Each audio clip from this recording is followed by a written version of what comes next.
tiau. O le nei, o sia lau whea ngainga ma le ali. Tau mawhai o na whai mea uma e tusa malona finangalo. O te talo ia te ia ia so uma. O te whaitau I lana fionga ia so uma.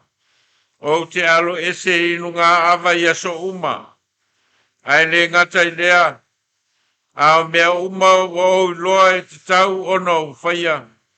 Mea ia o te tau mawhai pe iai ia so uma o lo wola. Lea so nei.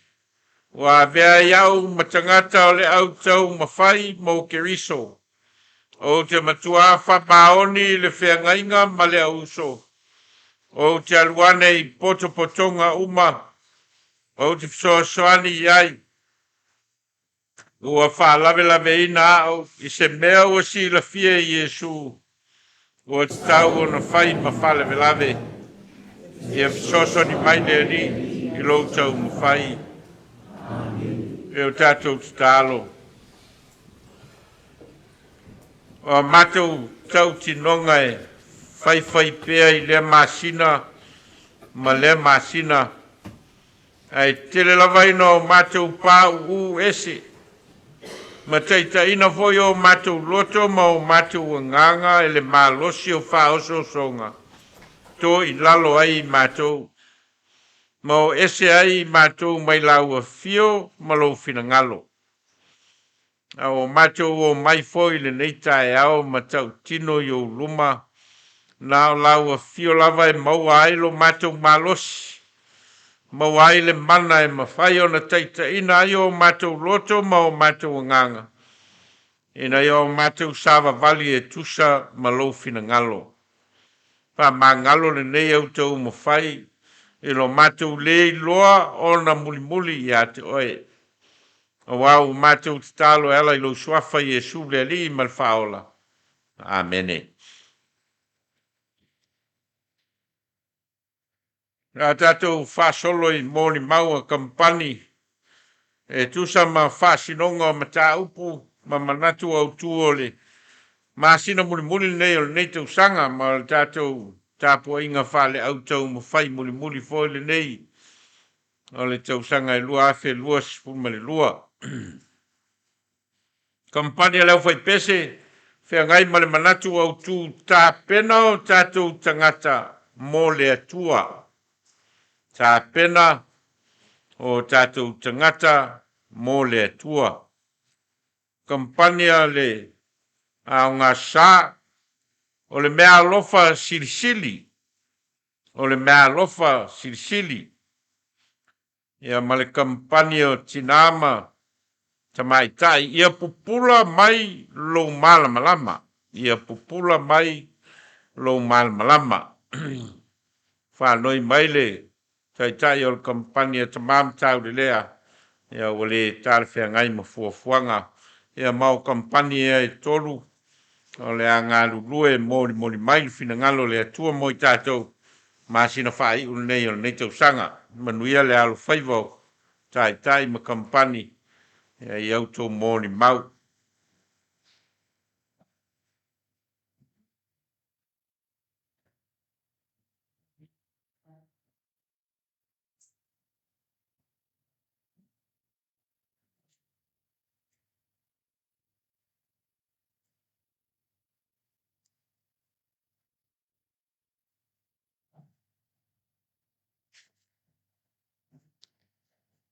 Masa kafi le teine o titi mau polonga. Se ua ta oto mai le ata o Taulele'a. Ai ale fō launga I le vasa. O lea wa I ite malama. Wa I te a fo I whanua alana. Ua whātu mau awa lo tātou sā. I le whai unga o le nei tau sanga. Tātou te whafo I ai la le vi inga mal whaftai le atua. A wā o ia lava sa atu I matangi olu. I la tātou fō launga. Whātalo whātu lau Aufaipese I lau sunga I tai mal whalitua. Whātalo whātu I pa ia o le tāpua inga. Whāpea Kamupani taitasi ma o lātou taitai. O le maule nei al Aufaipese. Manatu autu ka pena o tātou tangata mo le atua. Tusi fai tau, Ioane mua fai upo e iwa e o luas ful maltolu. Matua, Ioane mua a olona fai upo e luas ful maltolu. Na whapea atua i lea o ia. Wa o le leo le alanga i le vao. I nā whaala lau le ia le ala o le ali. Whapea o na whai mai ai le profeta o Isaia. E whani vaenga wa baiba ina iai le au tu e pe on tā ua i lunga. Mua, tā pena o tātou loto mo le ali. Lua, ia suatia loto le feitanga. Tolu, alofa i Lotu a oi. Malfa, ia ali o tātou ola le alofa o le atua. Mua, ia ta pena o tātou loto mo le ali. E lua lava i tu i longa ona. Tā ua o le whiau ma le tāla inga Ioane le papatiso. Mua. I nā sala mo ia o tau, a wā lata mai le mālo le atua. Lona winga, we umafia awai, ulu fale mafia avea matangata o le mālo wa fola ina mai. E ao na sala mo, ma tā pena le leilo na tangata. O le tino, ma fau, ma le anganga, e a fio ma iai le mesia ma nofo ai. Lua, o ile ana te papatiso i nātu ia te autou le anganga pa ia ma le afi. O e uma e talia i o lātou loto ma anganga le a fio mai o le mesia. Lātou te maua whamanuianga o le anganga pa ia e le lingi ifo i o lātou lunga. Whamautu ina i le yo elu e lua, pai upo e luas fun malvalu, ma le luas fun maleiva, pai tau whamole mole.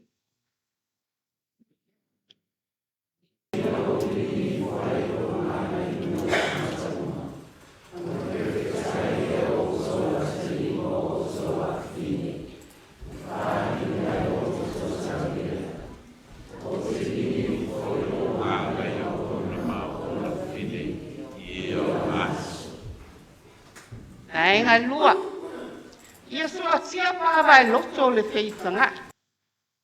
O le valo anga le profeta o Isaia o le tupo e fio mai. O le tupo e au mai le fi le mu. Le ane o tonu ma le manuia. Pea o mai le malo le lalolangi. O na nofo fi le mu ai lea o le lalolangi a toa. E le to iai se feitanga.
Ma le vaenga e whā.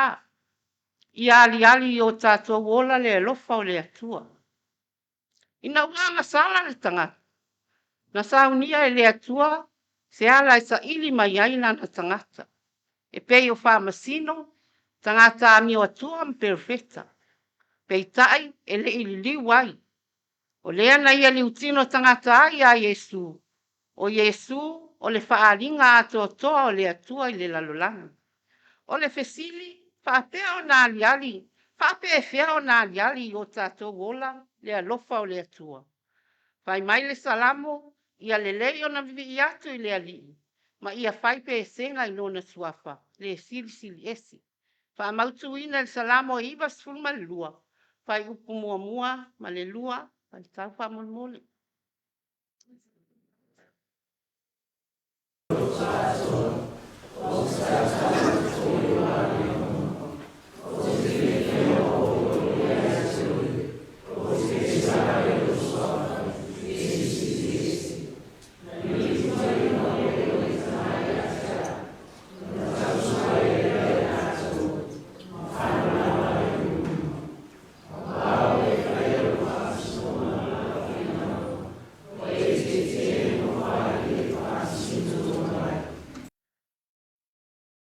Ia whamanuia tele le atua i lau sunga le taitai mal palitua.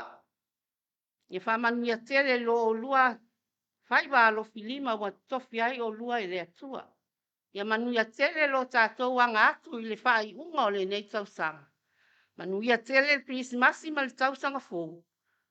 Soi fua, ma ia manuia. Amen. Oh, hey.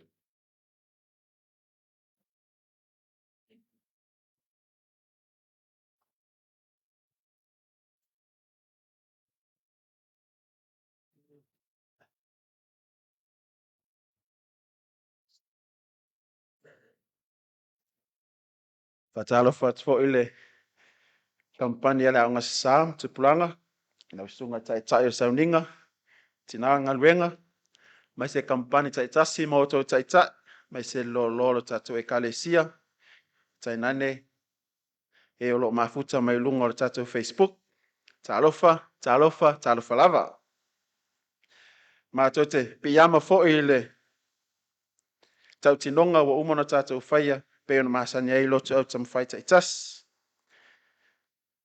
ole manatu au tu wa fe ngai mala o ngasa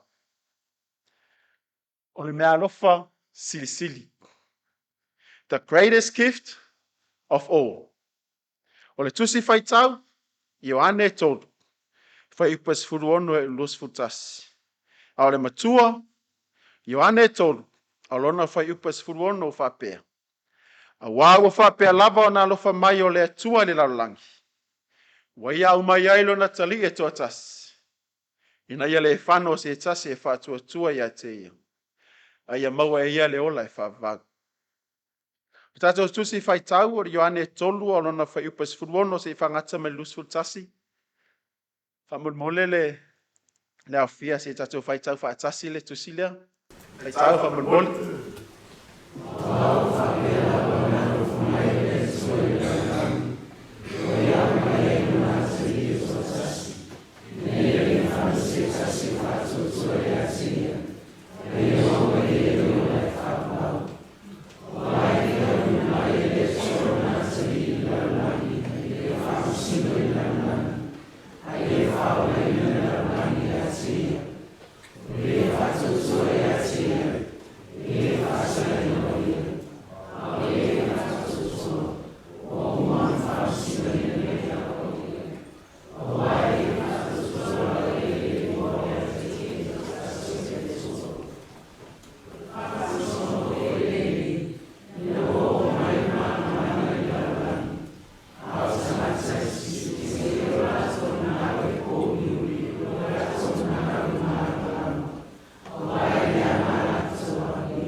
Paftai.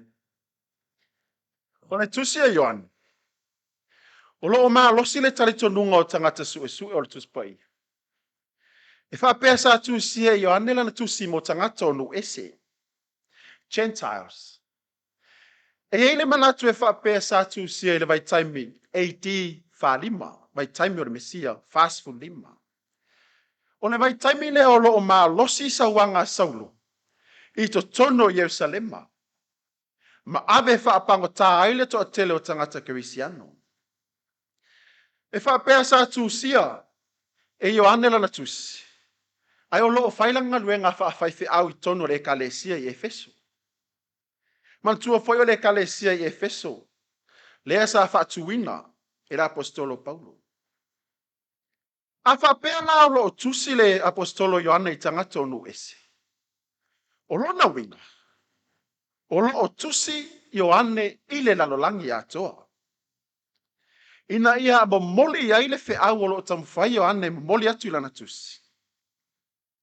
O le taumawhai leo la apostolo Ioane ina ia tali tonu tangata. O Yesu Keriso. O ia o le alo o le atua. O ia foi o le atua. Ua liu tino tangata. Ua fio mai lava ile lalolangi. E militino whaatasi matangata. Ina ia whaolaina ai le lalolangi. O le wheau a atoa lea. O loo taumawhai Ioane mo moli tonu lana tusi atoa. Ai o le tala lea sa tatou whaitauina. O le tala ile Mualia singa a Yesu Yerusalema. Ai aluane eise tasi o Farisaio I ngoia Nikotemu. Ma fesili a Yesu e winga I le malo le atua. O Nikotemu o le Farisaio. O lona winga. O ia o loo whamatala ina, malaunga ina le tuspaia. I to tono Lotu Yerusalema. Ai o loo atangia mai le tala le nei. Pe a whaitau a toa le mta upo e tolu whai mua e o lusu tasi. Le malama lama o Nikotemo ia Yesu Keriso, malona malo. Ai o loo au mai ai le neitala. Ni a oa onga le mo tato. E ta pena ai lo tato wola tamawhai, ma lo tato wola whaar fatua tua. Nai whai mai le vaenga mua. O le alofa ua ato atoa. O le tusi whai tau, Ioane tonu. Al whai upas furuono. Whamon mole se whai tau.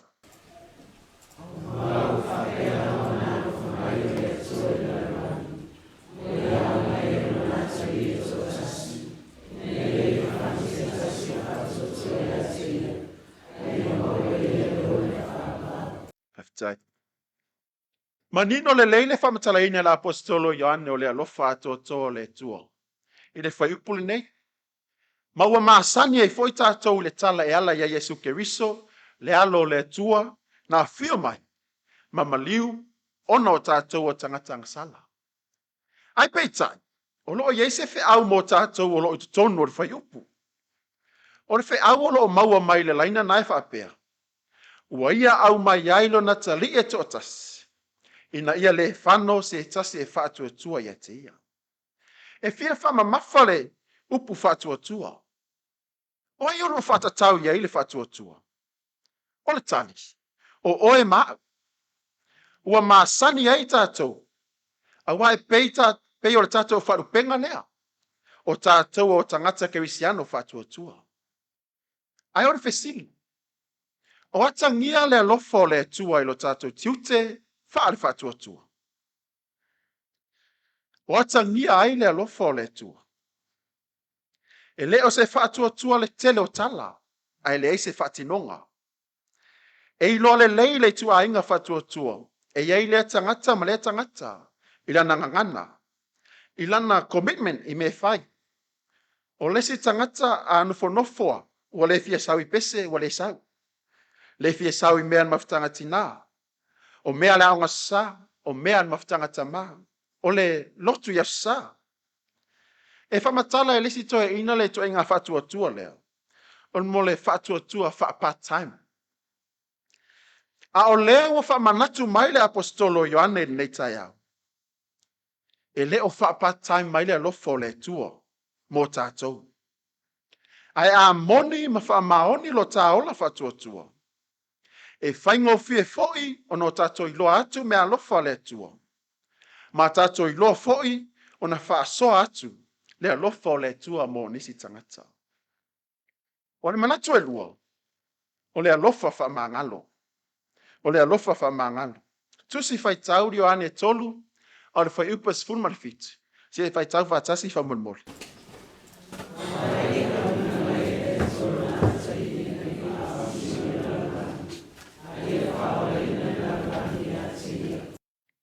Haftai.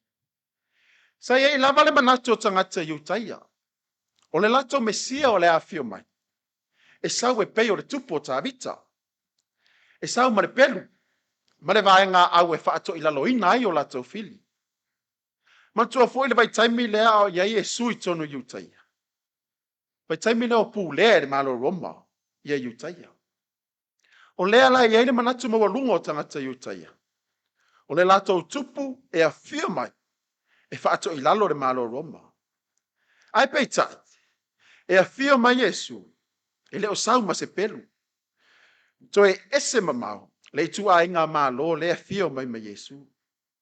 Le a fai mai le fai upes furfitu. E le a wina mai le a tualo nalo. E na ia wha masinu. Na ia wha o laina le laulangi. O le tu a inga malo lea. Na a fio mai ma Yesu. O le malo alofa. Ma le wha maangalo lea o le atua e le tangata leanga. Ma le tangata anga sala soo.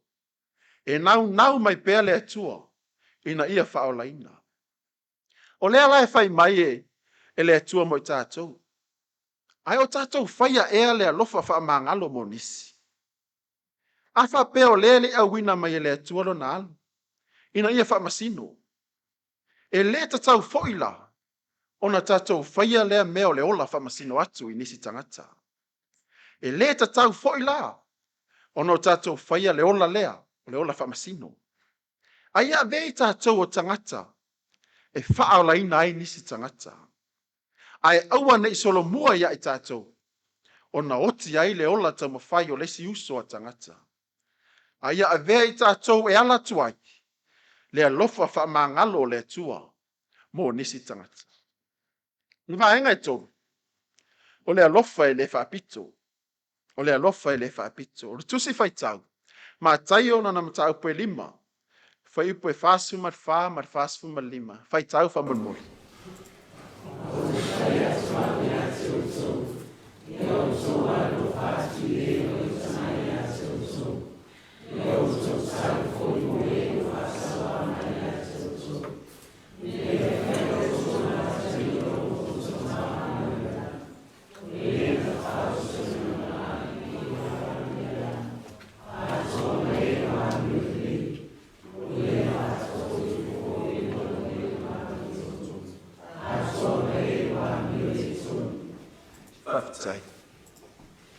O se vaenga leo le launga Yesu i lunga le maunga. Lea e au a Yesu le moto tangata e winga i le alofa atu. Ie o lo fai ma o la fili. Lea e whamatala e Yesu le alofa o na tamao i le langi. E nate wha o so ina lo na la i lunga o tangata le lei ma tangata le anga. E nate wha to tō i le timu i lunga o tangata le lei ma tangata le anga. O lo o whamatala ina e Yesu. Le alofa o le atua e le whaapito. Ai o loo au mai ai, ma se awa onga mo tangata. Na e whai maile lainga na e lunga atu. Ina ia avea o tau ma whanau moni alo o tau tamao i le langi. O luna wing. E le ta ua i tātou o ni whanau a le atua. Pe a whaapea e whaapito le whainga o le alofa. Ia whasara lau atu i tono lo a inga. To tono lau ngaruenga. To tono le ekalesia. Ia tau tala i le ngangana alofa. Ma ia whaatino fo i le alofa. Ai awana i whaapea se ilonga i alofa mai. Fato a alofa atu fo i lea. A wao lewa manino i whetalainga Yesu. O lea tua e alofa i tangata lele. Ma tangata lele. Ma tangata leanga. O le manatu e wha. O le tongiola mo tangata uma. O le tongiola mo tangata uma. Le tusi whai tau na mātai o mtau mua mua. Alona whaipu e lima se whangata me leono, whai tau whamunmuri.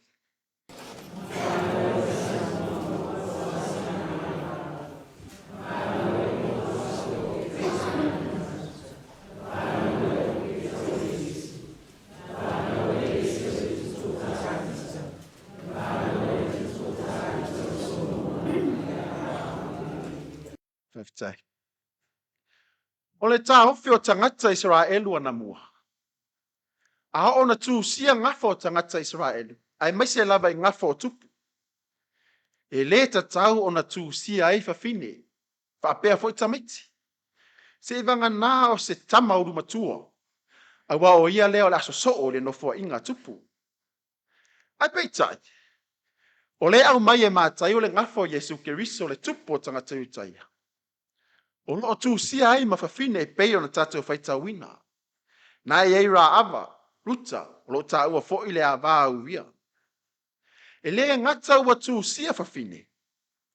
Ai o whawhine foi, o whawhine o nu ese. Ma o nisi foi whawhine, ua wha mao nia a lato wanga sala I tala anga o Israeli. Ai ua au mai e mātai o le nei ngafa, e wha matala inai, le itu a inga tupu e iai Yesu Keriso, mani mafua anga o lona fio mai. O le fio mai o Yesu Keriso, ina ia awai tangata uma, the inclusive of everyone. Tangata uma, e le na o tangata Israelu, ai maise lava tangata angasala. O le fio mai leo Yesu, ina ia awai tangata.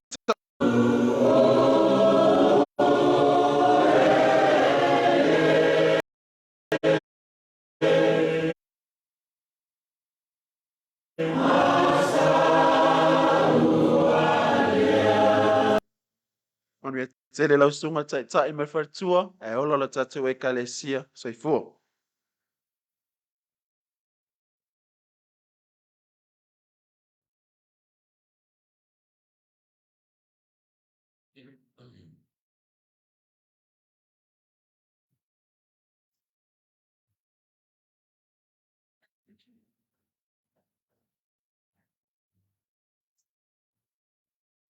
E whaatalo whaatu ma le anganga whaaloalo le kampani o tina matmaitai. I lo sunga le taitai, Nove Vailaau, whaapea le whalitua penina, e ofo alofa ma whaawhailoa e atu I taitai ma o lato kampani. Ai meisi le pa ia ma le malo la inga le atua, ua mawhai o na tātou whaitapo I ngā whaatasi I le nei tai au fau. Ma lo le soifua, ma lo le langi e mama. O le manatu au tū, ia papula mailo malama lama. Let your light shine. Tusi whai tau, ma tai o lima whai upo e sulu wha, e o le sulu ono. Ai o le matua, e maua mai lima tai o lima, whai upo e sulu wha. E wha pēla na whai tau ina. O tau o le malama lama o le laulangi o tau. E re mawhai o na lilo lea ai, o e tū I lunga o le maunga. You are the light of the world. A city set on a hill cannot be hidden. Mole, tapinanga o lo mau. Sa o fai tau masa ili le evangelia mātai o wha, ma mātai o lima. E mau eisi whasoswani, ma lama anga, mole manatu o tū. O nei vaenga tāua sa whiangai ma Yesu. O le wha oso o songa kariso. O le amatanga o le ngaluenga kariso. O le wala auina o le au soo. Ma le wha malo longa, ma le au atu. Au le tusi o mātai o. Nā mata e Yesu o lana launga I lunga le maunga. E ala le au atu o wha amu ia. Blessings, beatitudes. Sa ia tau tino mai, o wha tau nu uina le tula whanua Mose. Ma o au atu wai, le ala ami o tonu o le olanga lea. E tau atu le atu toa, e pei o le tima o langi. E whani vaenga ua tsala ele aunga male au tū. Mua, ia papula lo ola mo le alii. Let your light shine for the Lord. Lua, ia whaakongi saina mea e maalai ai. darken things that are unpleasant. Tolu, tui lunga laula mepa, put your light or lamp up. Malefa, ole atua ole malama ia. God is light.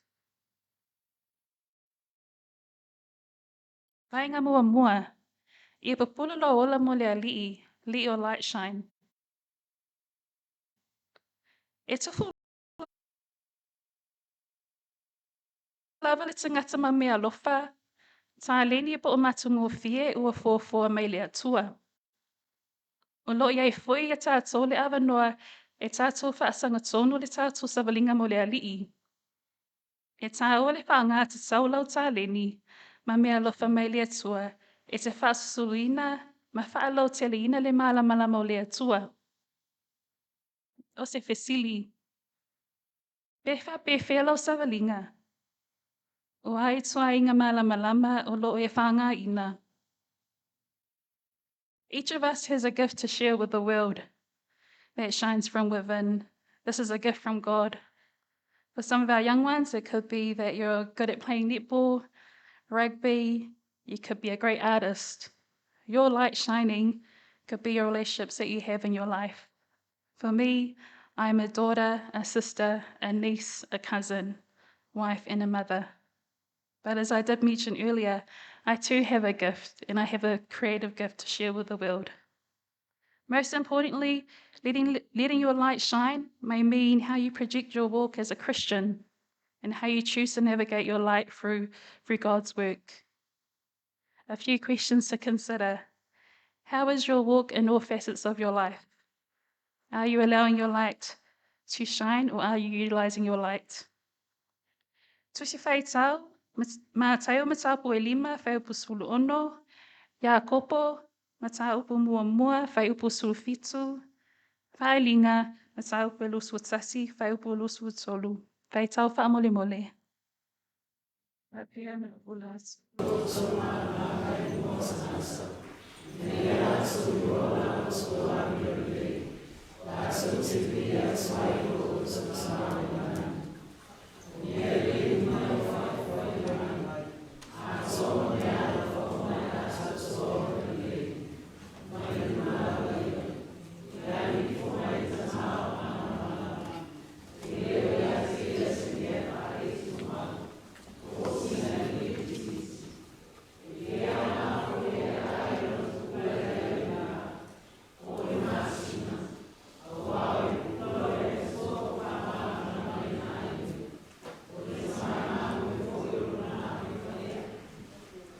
Whainga e lua, ia whaapongi saina mea e mālai ai.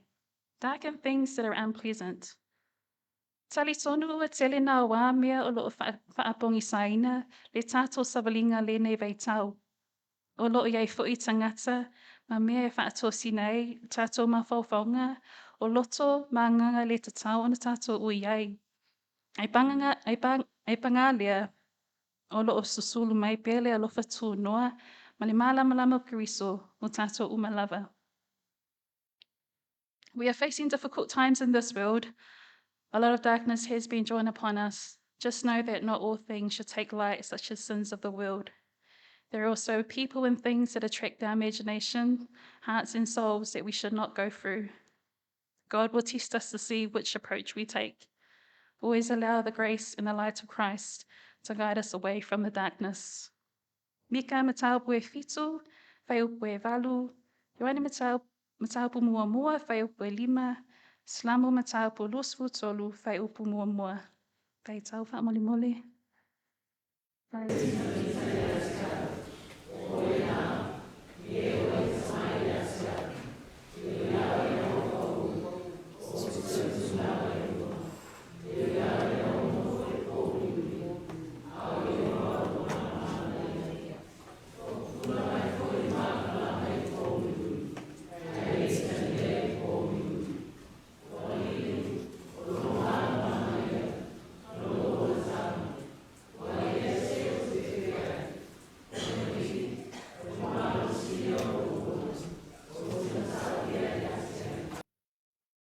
Whainga e tolu, tui lunga lo la mipa, put your lamp or light up. Le malama le atua e le muta. Au le laulangi ma le itua inga mo li po o sulu. E alu ai muta. O isi vainga taua ia o lola mepa. O le tatalo a fionga pa ia o le atua ma vi inga. God's light is infinite, it never ends. However, the lights projected by man in the world can only shine for so long. Other ways to strengthen God's light is through prayer, reading of your Bible, and singing of hymns, and also being in fellowship with other members of Christ. O se tasi o bese e wha Leotele le nei vaenga. This little light of mine, I'm gonna let it shine. This little light of mine, I'm gonna let it shine. This little light of mine, I'm gonna let it shine, let it shine, let it shine, let it shine.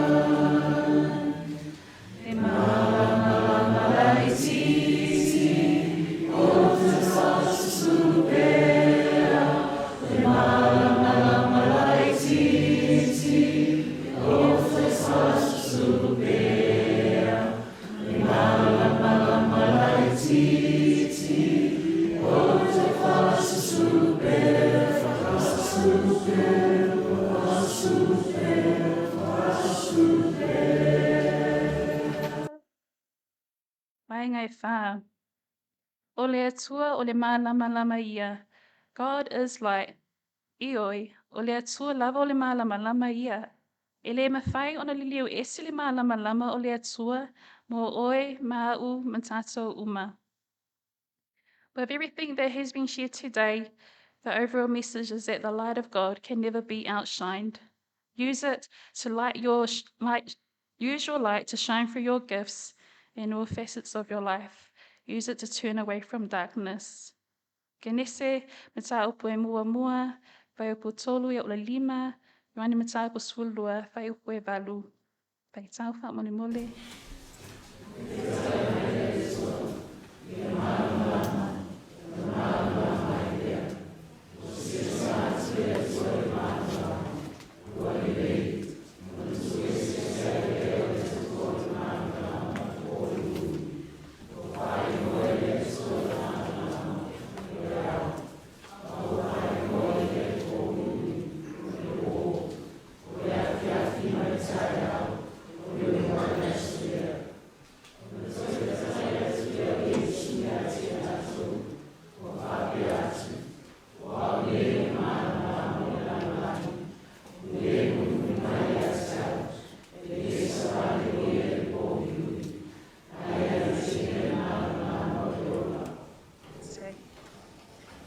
Whamanuia le atua I lo sunga le taitai Nove Vailaau ma le whaletua ia penina.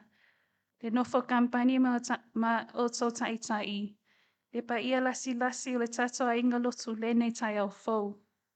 Whamanuia le krisimasi ma le tausanga fau. Ai ola le alofo le atua soifua.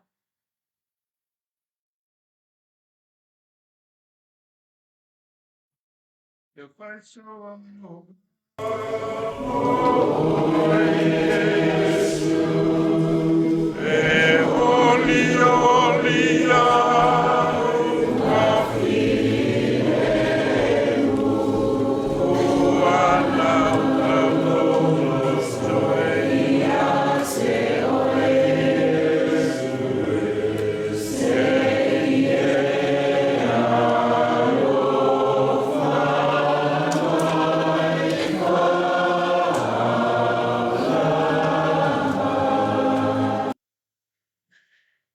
Toi au mai whātasi o mōli mau o Kamupani mau lātou te tai. Mo I tātou I le tātou lotu o le Autaumafai muli o le nei tau sanga. Tolu mea tā ua o lo Autaumafai a mōli mau nei na mōli mau ina mō tātou o lo lui tau ai le vai tau le nei, le vai tau o le ka lena whakerisiano ma le mōli mau whakerisiano o le fio mai o le tua i le lalolangi. Pe ona whaonga ina le suafa Emmanuel ua iai tātou le atua o le vai tau lale nei. O le vai tau o le fio mai o le atua i le lalolangi. E o iau whaonga ina e le au whai o loa le vai tau nei e unai ai a la lato foi mau. Ma le whewhataua inga o loa ma a olo ia iale mau whapitoa le tuspa ia i le vai tau nei o le vai tau o le fio mai o le atua i le lolangi. Mai tolu me tā ua o lo iai pe o na mol mauina nei tai a mua mua. E ta tau o na iaise tapenanga. Tau o na isi tapenanga le tangata mo le fio mai o le atua i le lolangi. Ma o le lui tau le nā o le mau mua mua e ta tau o na iai se tapenanga. Ma o le ala ai o na whaile manatu au tu tapena o tātou tangata mo le atua. Mana o inga e ta tau o na isi tapenanga. E le tau o na tu whaua le fio mai o le atua i le lolangi au noa ma se mea whaia i tātou o lo iai le lui tau lea. There has to be a preparation a le tangata. O le alawa le itu e ngā tapenanga e whaia le tangata e tatau o na iai se tapenanga. A le eis tapenanga, mau la le fio mai. Ma le lui tau mua le nā. Lui tau na lua o le mea lofa o lo a fio mai le atua e au mai. Al mea lofa le e fio mai le atua e au mai. O le wha o le tanga. O le wha manga longa. O le tongi ola. Mo le tangata angsala. O le mea lofa le nā o lo au mai. Pei ona mo le mauina e le teitai o le Kamupani a wau whapea lava o na lofa mai o le atua i le lolangi wa i au mai ilo na atali e tō tas. O le mea lofa la lea. O le wha o le tanga, o le wha manga longa, o le tongi ola, o le tangata angsala. O Sauniga e le atua. Whiaula na tolu, e le ta tau o na maua le wha o le tanga e le tangata. Ai au noa ma le wha susuru atu. E le tali tonunga o le masina e le iso na malamalama. Ai o le malamalama o le la, le ai malamalama e le masina. E wha pena fo i la tātou. O le malamalama e tau o le wha susuru e le tangata. O na maua le mea lofa le a le atua o le wha o le tanga. O le susuru atu. Sulu atu le whaolitanga lea. E leo sou malamalama, o le malamalama o le tua o wha malamalama inai oe. E te susulu ai. E le ono i tātou e isi tātou malamalama. O le malamalama o le tua o wha malamalama inai oe. E te susulu ai, oe lava i ate oe. E te susulu ai tonu o lau a inga. E te sulu ai tono lau ngā luenga, e sulu ai tono le kalesia, o le malamalama o le atua. O wha malamalama ai oe, ma wha ola i nai oe, malamalama nai wha sulu. Malamalama nai, tau ona wha sulu e tātou. Neini o tātou malamalama. Tātou o tangata pōliuli, au a wha malamalama mai e le atua i tātou. Ina ia vei tātou mamoli e tu i lunga o le mea tu ai malama ina ia suru atu matari tonu ai tangata i le atua malo nā lofa tu noa. Mātou whalungo longo i lo whetela i mailo mātou atua e ala i mōni mau le nei aso. Sauni uni me tāpena pena i mātou o le lorangi kerisiano i lo fio mai. Ma lo faali mai, ma lo alofa tu noa mai le tangata angsala. O e fio mai ai na i whaola ina i mātou. A vela mātou whalungo longo i lui tau ina i o mātou wola ina i o mātou loa na tāpena pena ma sauni. E na i o mātou talia lo fio mai. Ma vea i mātou ma malama lama, e wha malama lama ina le rolangi. Ono lo swafa Yesu. Amen.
Pe ono fola ina o le sal nei e whalau loa ai Autaumafai ngā tātou whanau.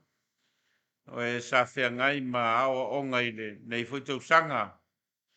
Ma le awa noa nei o te Vailaau atuai tātou whanau. O e sa mawani o lātou whailonga whapitoa. O e o whai wina lātou Autaumafai ngā mai leisi vaenga o leo la o ina leisi vaenga.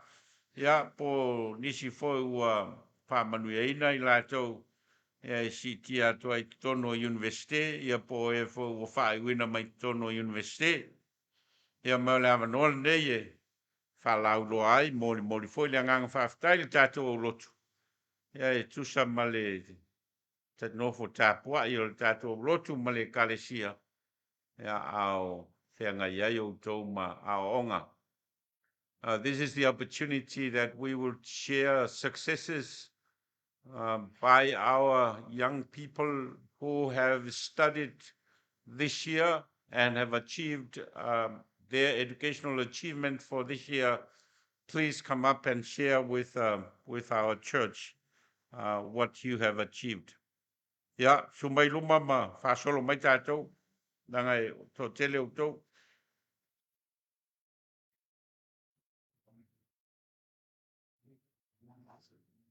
Atau numa lol tangata, ya lunga o le mai, whamatala. Tau lo ingoa, tau lo waonga, tau o matua, ia tau po lalmean tu. Go straight to the mic and...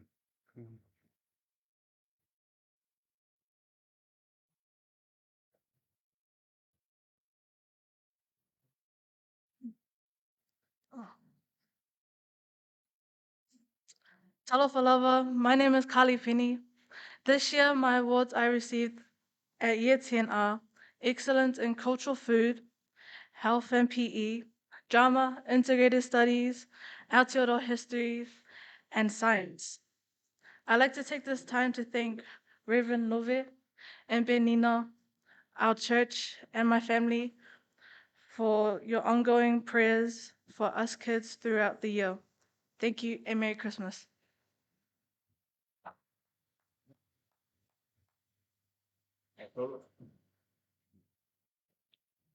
Whātalofa atu e lau sunga Nove Vailaau.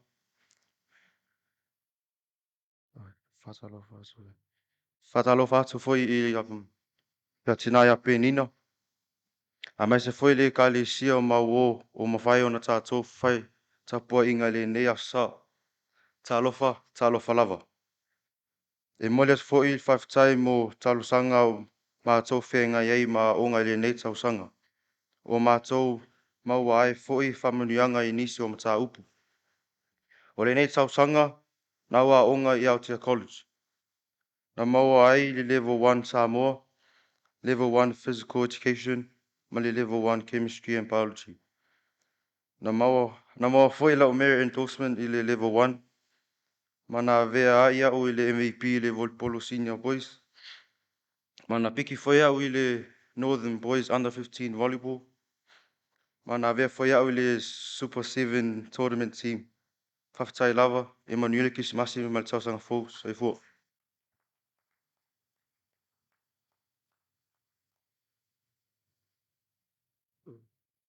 Mo mua whawhtai mātua whaleanganga mo la o lua tatalo.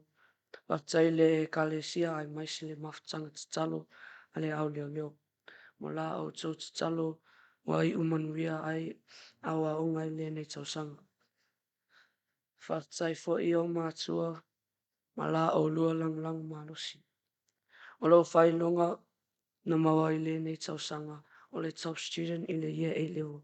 Whawhtai mo lau awanoa I amanuia le Christmas.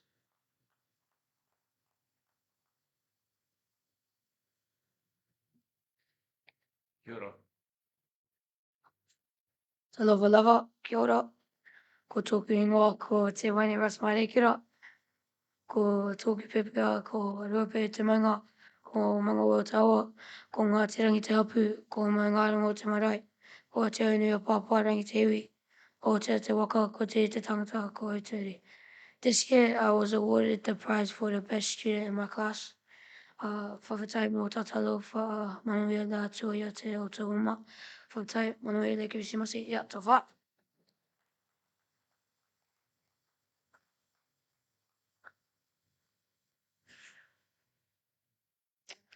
Talo whalawa alo I Mualia Semitone.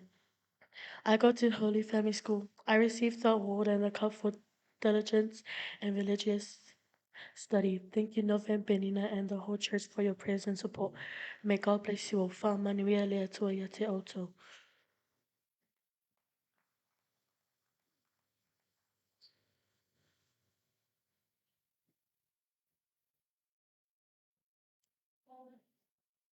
Nenda tua. Tai miuma. O te whataro whātu le pa ia, mal malu tate kālesia. So lau sunga whawhengenga tau langi malo whaltua, no impenina.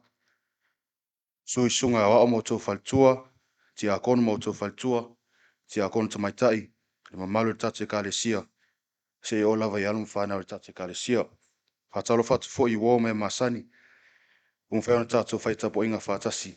Ile nea sa pa ia, ma loso I fo manuia, ma lolo langi ma. Eo te tula ia, eo te tula ia tu le ava mal whaaloalo, le neo tula, ma o whaftaia ma vi ia le tua te maa, le tua le alo, ma le tua le ngang pa ia, o no mea le lei ma le matungo fie, o ia whaia mo I tātou lan whanau. Ha mese, rona alofa, malon wha maoni, mai pe ia so taitas. Olo ingoa meam so far, o te aonga kulisi malosi o pasavia ri polua.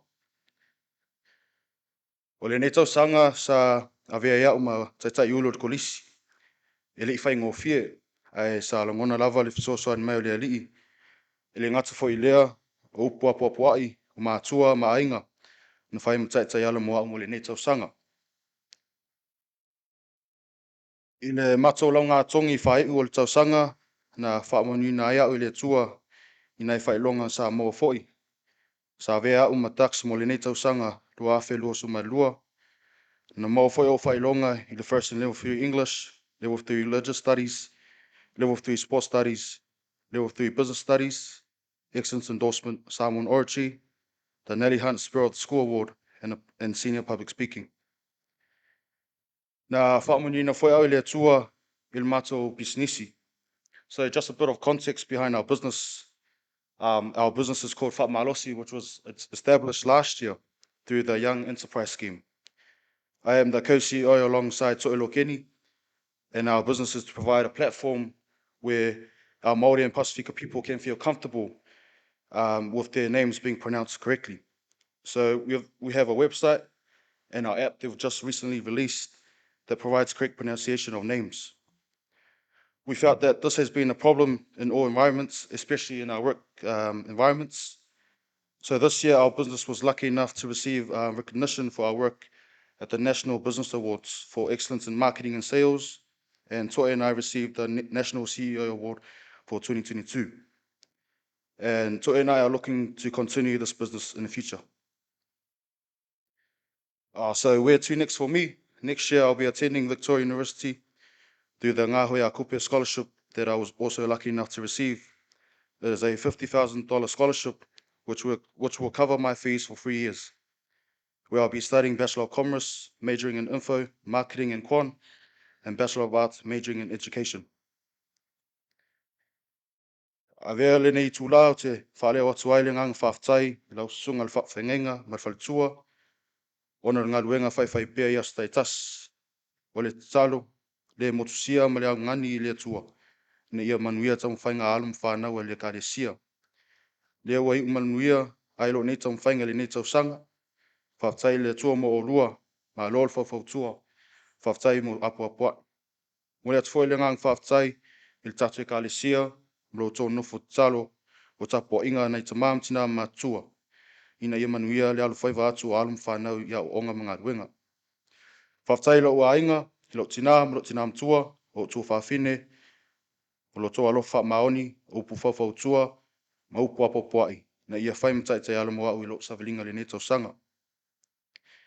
Ia manuia tere lau sunga le whawhengenga mwhaltua, ma o pelto o whawha le tua, a wale tua mo lona whinangalo, Manuia pa ia le tatu e kalesia, ne o tatu tamam tina matua, se o lava e alum whanau. Ai ola lo nei tangata le lofa, malianga leo le tua, so i fua mo in manuia.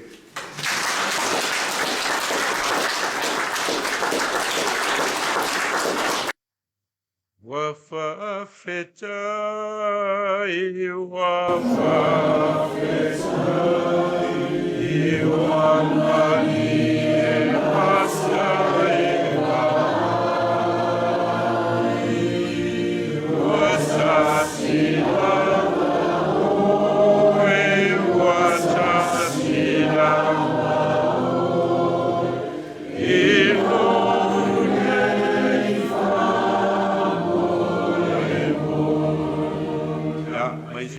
pati mo tatu tanap. Kasi leo vaenga tāua o le tatu ngaluenga whale kalesia o le turi loa ina o le Autaumafai o tatu whanau i tono o onga i tono o New Zealand nei. Mai le ititi ia le ngaluenga leo o le Autaumafai ia whaofi ma whauwhau o tatu whanau. E mawhai ao na lātou au sia tu langa maururunga i tono o New Zealand nei. Ma leo o tātou wawa ai ma whalongolongo. Ia o aso ia sa masana ma o ma te au ai i launga tongi a tamaiti. Ia a o loim ta upu tau le poto salalau. Ia on whaasolo atrole le au intia ma le au saina. Ai a whailoa mea tau whawhiawhianga ma sport i an whaasolo atrole le au Pasifika. Ia, o le nātua i ngā vaenga moa ulawa ia o te lei matua talia ina. A mea na pau ia o mea le lei ea tātou whanau na o siva ma whawhiawhianga ma mea tau sports. Ia lu tel tonunga e tutusa o mawhai ai o tangata umana mai e lea tua. A whao ngā le lei lava la ia mato anga le tama ma le teine a onga. E maua lava le poto ua uma ona foa i mai le tua mau tau ma le o tātou wawa ai ma whalongolongo tau ma whainga nei whanau ia whamoe moe whawhtei mātua lau tau ngā luenga whautua ma lau tau ngā luenga whamalo si au ma tau tele lava whanau le ia sta maititi a onga a me au ngō fie whainana mea onga ta maiti a onga o malawa o le mea upito sili leon whainga tau le ola o ina o le whai mea onga a whai o mawhai o na masani a tātou whanau le whainga o lātou mea onga ma vea ma vaenga o le ola tau iwi te tonu lava o i se tūranga lei. Ia o na mātou tālo whamanuia o tōu whanau whāwau pēlo o tōu ola tau iwi ma le ola tau mawhai whapena foi whanau o ma lava le tātou o Lotu ma le kalesia ia whamanuia le atua mō o tōu. Toi mai se patele mo tātou whanau. Right.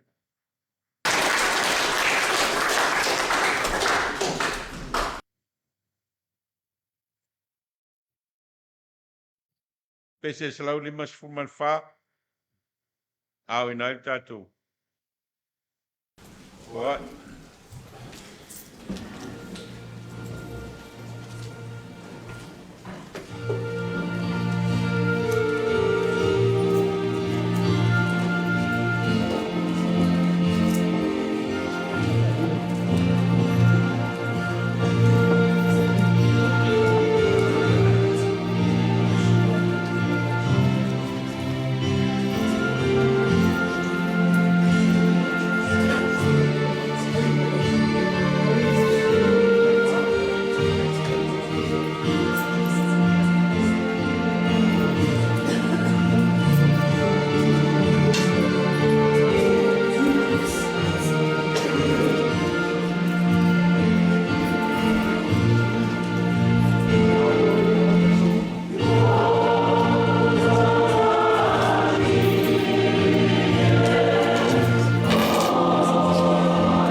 Langa o le ola tautua ma le ola o no lau whanau mo lau fio ma lau ngā renga e ala i le Autaumafai.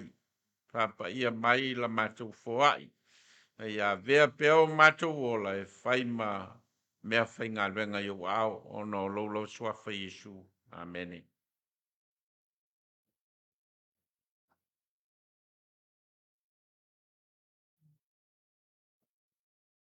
Talo le se leo te tō laulawina tātou ma tā upua tātou talo tātou ifo ma talo i le tua.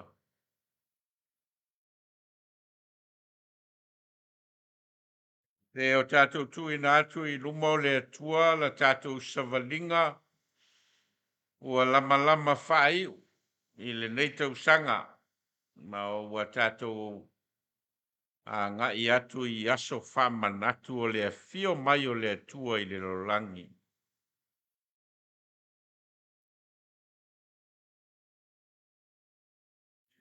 Tātou talo i le tua e na ia velo na nganga e tapena i nai e tātou o tātou loto ma o tātou nganga ma o tātou tangata.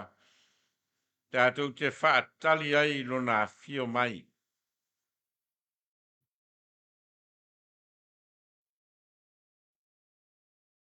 Tātou te talo e na ia saunia e lea tua o tātou loto, tātou te talia ai lana mea lofa o le whaola tanga o le tangatanga sala. Wana saunia e ala i lona fio mai i le neila rolangi, e ala i lona lavalo pele o Yesu Keriso.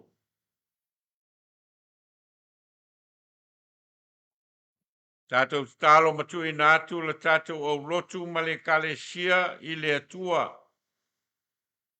E na ia whamanuia mai a inga taitas, mai e mātutua se yo lava i whanau. O le kalesia ma le au lotu maona i tū tino ese o lo ngalu lue moli mau mo ia malona fina ngalo.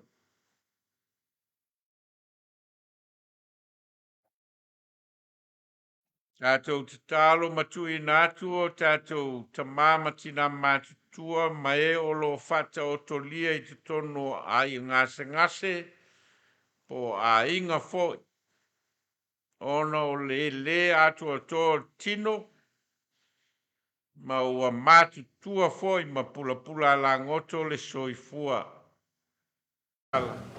E yo i mātou fo i ono mātou whamangalo i nātu. E wanga leanga mai a se mātou. Au a foi teiteina i mātou i whao songa. Ai e la mea ia i mātou ai leanga. Au ai o ule mālo mane mana. Mātou mani inga i whao paula. Amen. Se lau fitu ma lima le. E inga le tua tātou te whai wai.